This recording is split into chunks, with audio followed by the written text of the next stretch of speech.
Hello everyone, Ace here, and today I have something rather amusing for you all, and it's regarding a recent petition to the US government over Pokemon Sword and Shield. As first reported to us by Dalton Cooper from Rant, there is now a petition floating around asking the US government to ban both of these games. And I should also mention that Dalton Cooper has been far from the only game journalist to actually cover this particular story, so it now sounds like this particular petition has now gone viral, right? However, you would be completely wrong in assuming this, as there have only been 83 signatures at the time of this recording. In fact, adding to this hilarity is the fact that when Dalton Cooper covered this particular story, there had only been one signature on the entire petition. And this brings me to the real topic of today's video, specifically the repeated dishonesty and propagandizing within game journalism these days. Because despite this petition only having one signature at the time, Dalton Cooper decided to use it as an attempt to smear gamers, portraying them as over-entitled and thus willing to take things too far. But here's the thing, with there only being one signature at the time that this article was made, one has to wonder if Dalton Cooper himself was actually the one that created this petition in the first place. Now, to be completely fair to Mr. Cooper, there is no evidence to say for certain that he did actually create the petition.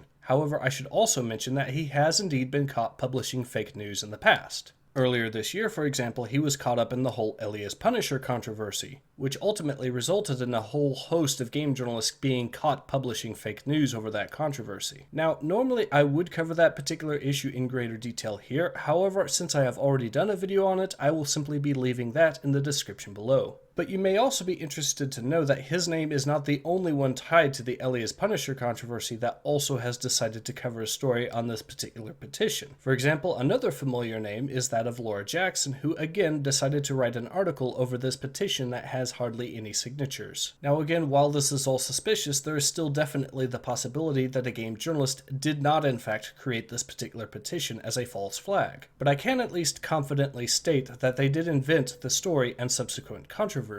Because at the end of the day, a petition with exactly one signature is not news, nor is a petition with 83 signatures. Which is why I mentioned earlier in this video that the real topic today is in fact the repeated dishonesty and utter propagandizing from the game journalist community. At bare minimum, what they have done here is taken the example of literally one individual and applied it to smear the entire gamer community at large. But aside from this just being pointless propaganda, it also smacks of desperation from the game journalists themselves, that they are so desperate that they would find anything and everything that might potentially push their agenda, even if it means using the actions of exactly one individual. And this is of course if we assume that game journalists didn't actually create the petition themselves. The simple fact of the matter is that this story did not warrant multiple news articles from multiple news publications. But thanks to the outright desperation from the game journalist community, it got them anyways. With stories like these, I actually have to wonder just how much longer some of these publications will stay open for business. In my opinion, it wouldn't exactly be a surprise if a few of them went the way of Gawker in the next few years.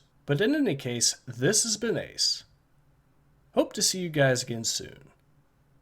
Take care. Ace out.